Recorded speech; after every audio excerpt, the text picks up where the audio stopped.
Bunch of old men sitting around a campfire having conversations. You included. 31. 31. You got a little bit of wisdom, though, at 31. Wisdom. Let's talk old man wisdom. Let's talk like we a bunch of old men giving young kids watching this. What young kids going to watch us talk about old man wisdom? Let's talk old man wisdom. Let's talk about work ethic. Ooh. Okay.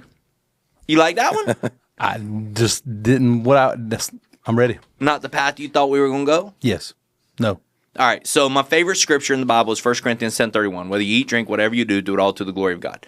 My work ethic has not always been the best.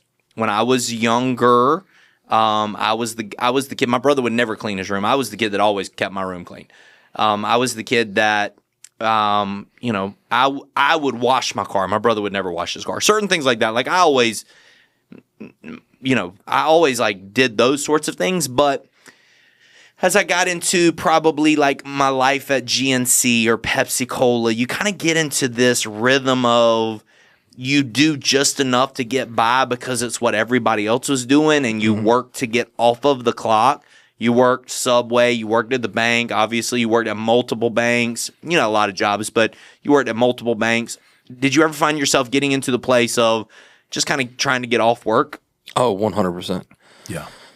100%. I think that, I don't know what it is about being young. I don't know if it's just the inexperience or the, I don't know.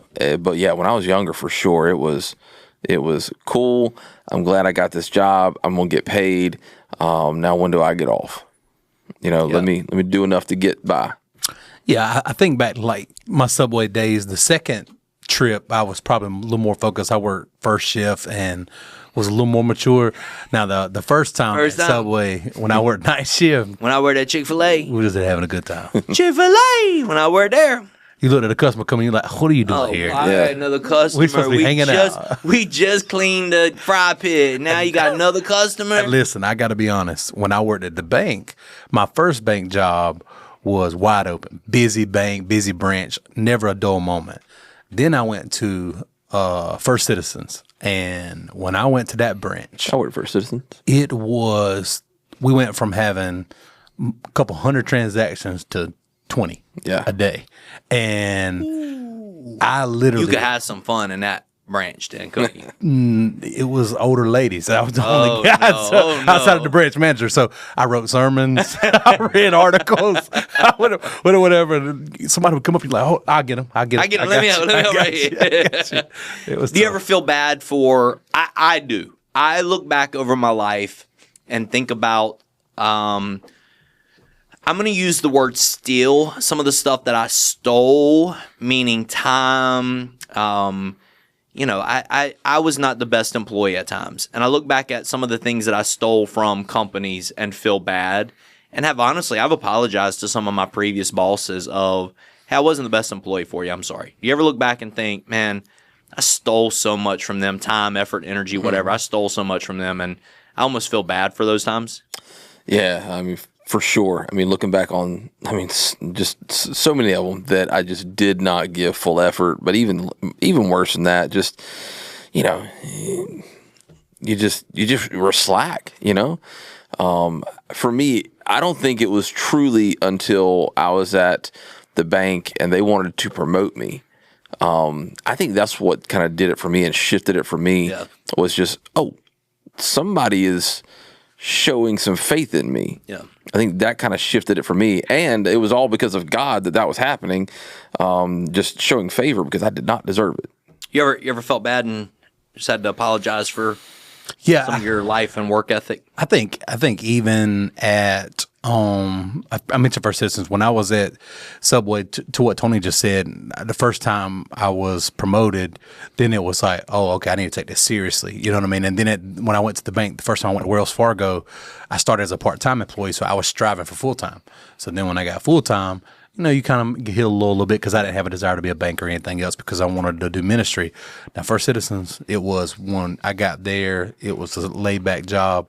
this place just paid my bills. I'm a pastor. You know what I mean? That was the way and that's terrible because I was on the clock for them. I should have done just as much for them as I did for ministry. But it was a place that, looking back, I almost got fired because I got to a point of lethargy.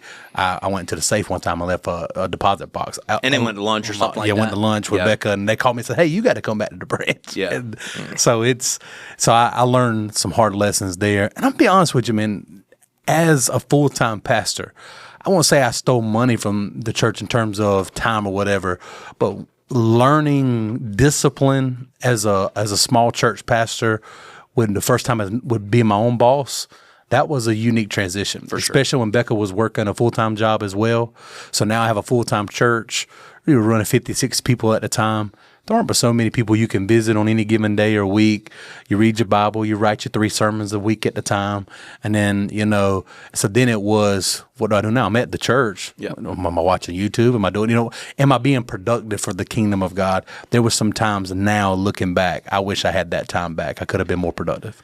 Yeah, we'll speak to the church specifically, and then we'll work there because you went there, but then we'll kind of go backwards. So in the church setting, whenever I was on the milk route, I fell off a milk truck, messed my ankle up really badly, and during that process, I found myself almost battling some depression, like just sitting around the house. And my dad gave me such wisdom. My dad said, "Get up, get dressed, act like you're going to the office every single day, even though you're going to your kitchen." And it changed my life and how I view my time. And he used to say, "You're clocking in and you're clocking out just like everybody else. You just happen to be doing it as you said, your own boss. You're doing it as your own accountability." The church people, they don't know that you slept until 10 o'clock or whatever. Right. They just know that you preach good on Sunday. Hallelujah. But and he knows, and you better get your tail out to bed and get to work, or you're gonna find yourself in some frustrating moments with yourself and the Lord. So I agree completely. I've been there, done that. Let's work backwards. Let's continue down this process of work ethic, riding the clock, just looking for, when did it shift for you? When was the moment where you were like, man, I have to work hard now? Because all of us now are hard workers. When did it shift for you? And it could be as easy as last week. When did that thing shift for you? I think early on, it was the bank when I first started getting a promotion, and I was like, "Ooh, I got to take this seriously." And because really, I knew, because I did not deserve a promotion, I knew that was the favor of God, and I was like, I got to honor God here. It wasn't about honoring the bank. That's great, nothing wrong with that, but I had to honor God in that moment. And since then, just throughout time, I think for somebody who used to be lazy and slack, there is a drive inside of me to not let anybody view me that way again. And so certainly all the things that we as Christians know we as Christians should do, work as though we're working for the Lord, do all things as unto Him. All those things drive me for sure. But there is a little something inside of me that is a little selfish. I never want to go back. I never want to go back. I never want somebody to view me that way. And so definitely when you get older, that's a little of it. When did it shift for you? Yeah, I think both of mine were my first and second stint at Subway. My first stint was the first time I got, we will call it, fired. Yeah. They said it wasn't firing. Sure. I just was no longer put on the schedule. I think by definition that's a firing. Yeah. And so then it was, okay, this isn't promised. You know what I mean? And then my second go around there, I started working a little bit harder. The management took notice, and I think minimum wage at the time was like $7.25. I got a little raise, 50-cent raise. I didn't realize it, but I was the first employee there ever to get a raise. And so for management to take that notice, it was, okay, then I'm going to honor that belief in me. For sure. Okay. And so from there, I took a different responsibility. Even if it wasn't my job, I took pride like it was. Yeah. I give Casey Woodward all the credit in the world for the thing that shifted inside of me. We were both on the milk route, and he was having to drive further than I was. He was making more money than me, and he was getting off earlier than me. So there's no reason why he's driving further, making more money, and getting off earlier. That didn't make sense. We were all commission-based. And so I was complaining one day. We had Nextels at that time. And I was complaining to Casey about, I don't know, something, and him getting off earlier or whatever. And Casey doesn't bite his tongue at all. And he made mention of, whenever he's pulling out of the plant at 4 o'clock and I'm still in the bed, and whenever he's done 7 stops before I get to my first one, he didn't see me complaining then. And it was like this light bulb went off inside of me. And I'm like, oh, I want to be that guy. Yeah. I want to be the guy that is busting to get my job done. And I was so bad at my job that I would have to come in on weekends and redo things that I didn't do well on Friday or Thursday or whatever, redeliver milk or whatever it was, because I didn't do well ordering and all those things. And I just thought to myself, I want to be that guy. That guy's never coming in on the weekends because he did his job so well. That guy's never, working past 3 o'clock in the afternoon. Now he starts at 4 in the morning, but I want to be that guy. And so it completely changed my view. And then all of a sudden I started getting in this habit of working and again, when you're in a commission-based, position, you start seeing the harder you worked, the more money you made. Yeah. And I still eat now my food like I'm on the milk route. You put a burger in front of us and I'm 4 bites in and taking a sip of water and crushing everything in front of me because it's how you had to eat during that season, because I was go, go, go, go, go, go, go. And then from that, it kind of turned into the weekends had to be go, go, go, go, go, because you had to work so hard to get all the stuff done around your house. So then my whole life turned into constant hard work ethic was kind of the thing that I would even say is something that I'm even known for nowadays. But it all happened on a milk route for me. Yeah. It's crazy, isn't it? Old man wisdom to young guys sitting behind that door that are just starting in ministry. Somebody watching this, for whatever reason, they're watching this. They're listening to some old guys sitting around a campfire having conversation about work ethic. What would you say to them? I'd say your work ethic is your integrity. I agree completely. And you don't want anybody to ever question your integrity. Agree completely. And if you don't want that, don't ever let them question your work ethic. And it hurt. You and I, we've had this conversation. It hurts so bad when people question our work ethic. Yeah. Especially in ministry. In ministry, it's the worst. The reputation that some pastors right or wrong. We play golf, we eat fried chicken, and we watch YouTube videos. That's what we do. Well, I'll say even transitioning from a smaller ministry to hear some of the off-color comments towards us. Well, I'm sure he could have got all that staff to do everything. You know what I mean? Yeah, absolutely no clue. And I'm like, no, I don't think you understand. And again, I understand to a point probably where the basis of that is, but it is way more than people realize at times. Listen, I'll say we love visitors. If anybody has that thought process, anybody's welcome to come and spend a day with any one of us. Yeah. Welcome to. They'd be shocked. So, work ethic is your integrity. Yeah. I love it. I want people, when they leave the room, I want them to know he's working hard. Yeah. Right. You don't have to question what's happening. I'm working hard. I want that to be the thought. I want all of our staff to think that way. And something else. For young guys especially, you're going to hit roadblocks. You're going to have stuff in front of you that doesn't work. And Come on. Your results. I know what you're about to say. Come on. Your results are what will show people your work ethic. Come on. And if you're letting everything Keep that going. comes your way give you a reason to stop, don't do you've it. got to find a reason to keep going and climb the mountain. Come on. Whatever the problem Figure it is, figure it out. Be a problem solver. And if there's an obstacle in your way, don't sit down and wait for somebody who you've called to help. Figure out a way around it. I mean, I agree completely. Listen, I give you all of the credit in the world. One of your gifts, you're a problem solver.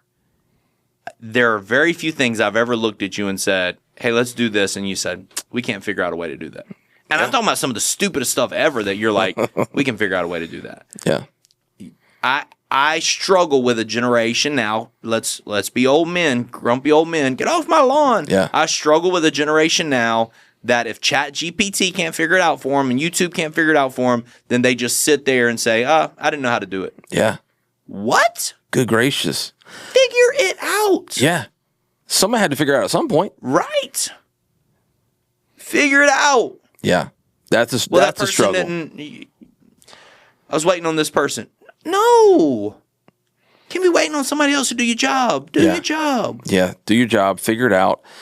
I mean, if you hit a spot and you don't know what to happen, or you don't know what's going to happen, and you don't know how to work it out, and you can't figure it out, it drives me crazy, the thought process of, instead of me, until that person comes to rescue me, right, I'm still going to push through and figure out what I can, and have it somewhat done. I'm going to sit on my phone and wait for that person. Correct. I mean, that's a surefire way to get nothing done.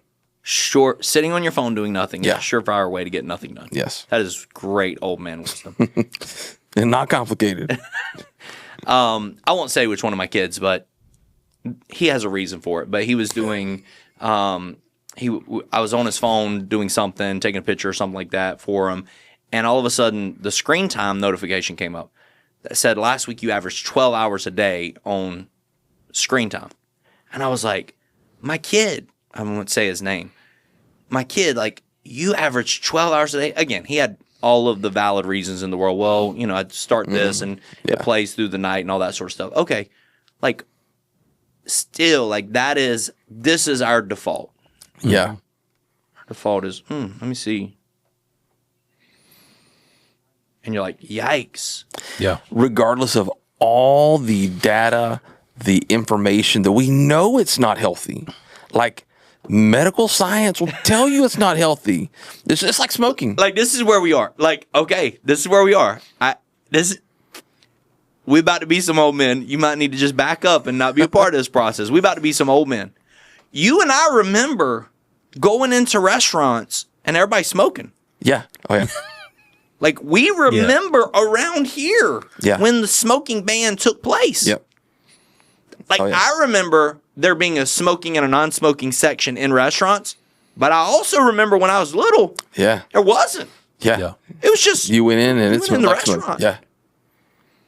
The same way we now look back 20, 30, 40 years later and go, that's a bad idea. Yeah. How in the world did we get there? How in the world did we get there? We're going to look back the same way about our technology. And it's so true, the parallel, because when smoking first got popularized and really industrialized, they didn't know how bad it was. Just like with phones. In the beginning, we didn't know how bad it was. Right. But now we're beginning to know. Yep. And so now we're the ones who are hooked on them.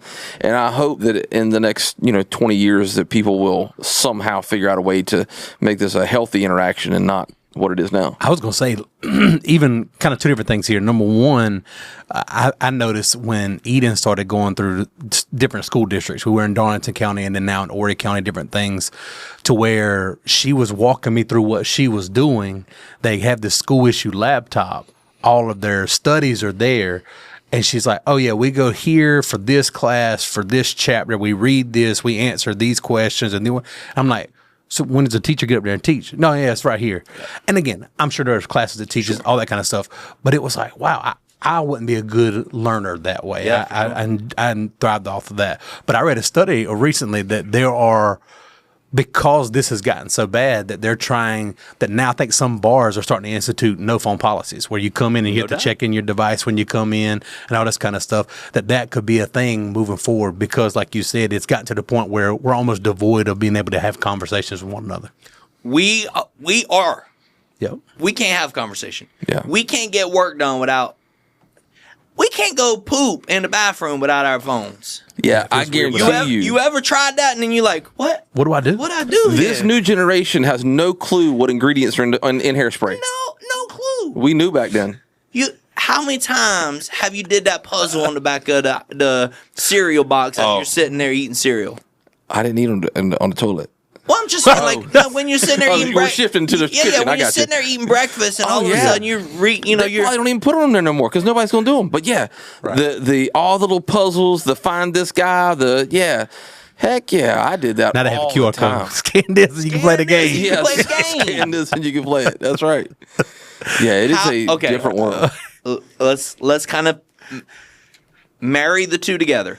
All right. How much is phones affecting or helping work ethic? I think that it's hiding a lot of low work ethic. Okay. Because people can pull up easy, quick fixes. Yeah, for sure. I'm a tech guy. I'm a huge fan of ChatGPT and Grok and all these things. They help and can be a great assistant. But I think a lot of people are taking shortcuts and pawning it off as hard work. Love it. Let's just be honest here. It takes 5 minutes to put together something that used to take you hours. But the problem is people are still pawning it off like it took hours, and then they're spending the rest of those hours doing nothing instead of saying, oh, this saved me hours, let me now go and accomplish more. As of yet, have we truly seen the productivity? I've not. Yeah, I've not. we should be. We with all the assistance that we have now, productivity should be skyrocketing, but instead it's giving us more of a license to do nothing for a little bit. Okay, let's talk church, our culture, our staff culture. We just started pressing people hey, as you're doing that, you can use ChatGPT or whatever it is. At what point, let's say we're 3 months, 6 months into that process. At what point do we look back and go, we should see more productivity? Now? Yeah. Really? I think so. I think that it depends. Every department's different. So now an administrative assistant should be able to take on more work because they're using ChatGPT to do some of the things that used to take them a couple hours. Now they're able to do it in a couple of minutes. Depending on the role, yeah. I think there's roles like Clint, our production guy. ChatGPT isn't probably going to do a whole lot for him other than problem solving. He's task driven, but there's so many people that, like you said, administrative assistants, creative. I mean, Lord knows graphics take me so much less time now than they did. I mean, what used to take days and days or take hours and hours, Yeah, Olivia was talking. She got Caleb to help him do something. I don't know if he used ChatGPT or if he just, kind of in that place where he's has done it so much that it's easier. But she said I was working hours on it, hours. Yeah. And Caleb in 5 minutes had it done. Yeah. I'm like, well, there you go. So yeah, depending on the role. I mean, there are definitely roles that I think are benefiting a lot from AI right now, and that should give them the availability to do more. Are phones helping or hurting production right now?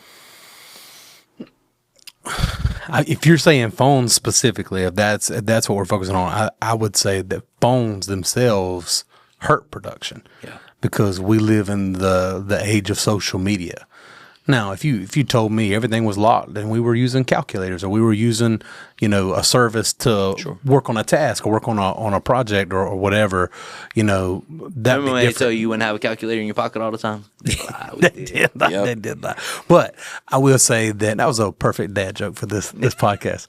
But no, I will say, even at the 10 years ago at the bank and beyond, I mean, going through as phones got more and more in depth, I mean, it's hard to go order something anywhere. It's hard to anything. People sitting out. I mean, I find myself when me and Becca go out, we're sitting at the dinner table and our phones, what we're doing, we got our phones here and we're sitting here, we're whatever. It's, if you're not careful, it's scan the QR code for the menu, all that sort of stuff. You got to have your phone with you to do everything at, dinner time. I think it's important. Just, you got to be intentional. I mean, you scan it for the menu, then put it. I mean, when me and Cameron are out eating somewhere, I mean, we put our phones up. It's easy to not to, though. How about the people, this generation, how about the people that want to be social media influencers, famous? Yeah. I had one of them.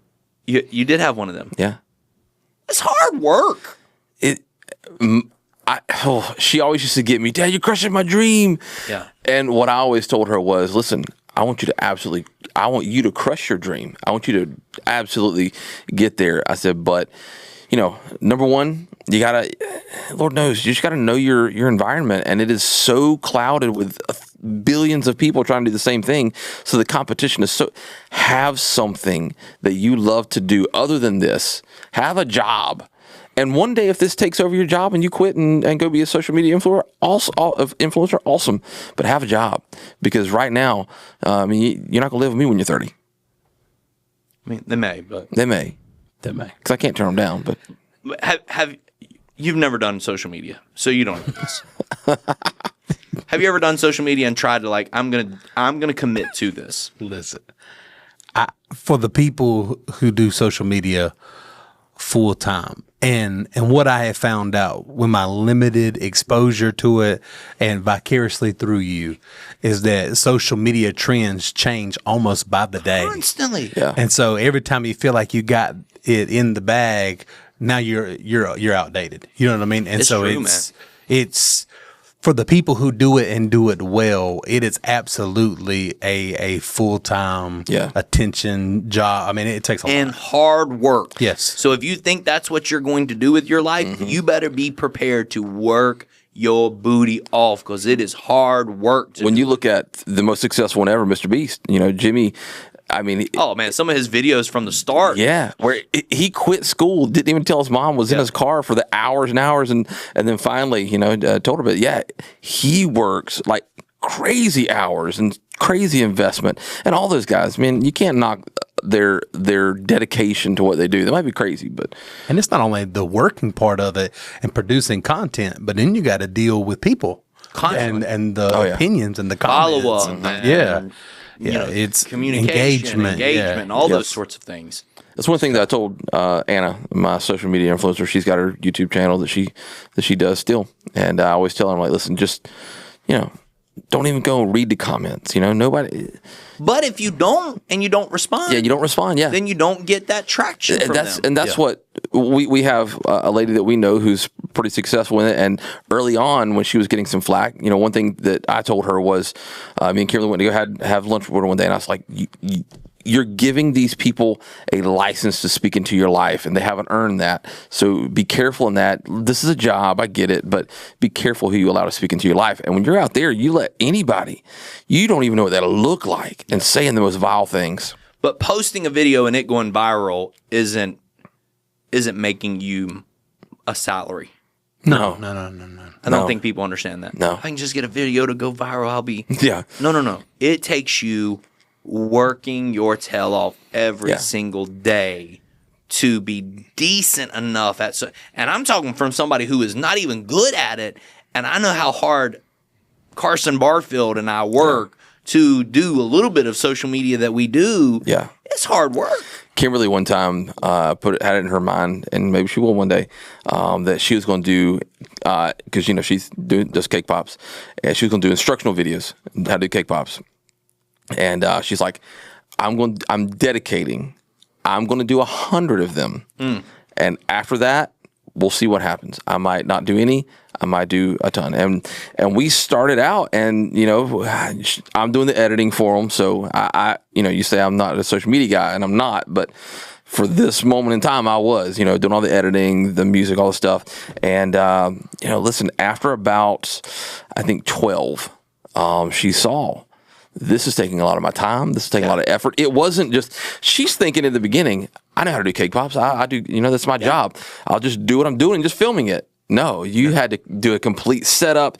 It was a complete, just total effort of time and just effort capital that she had to give. And So even if you're out there and you're like, you know what, I'm just going to be an influencer and make money off social media. That's great. Yeah. You're going to have to work your tail off to do it. I think it's so funny because we're talking about this being a vehicle of revenue or income or whatever, and how much work's going to go into it. But I think at the same time, social media has almost perverted work ethic in a way. For sure. Because you can now be exposed to all these different levels of life, or at least perceived levels of life, where, this person's 25 years old and they have 3 homes and they got 6 cars and they have all these different things. And so everybody's like, I'll just go do this one little thing and be just as successful and have the easy life. But they don't realize, to the Mr. Beast point prior, where He was making videos in his car on a phone, you know.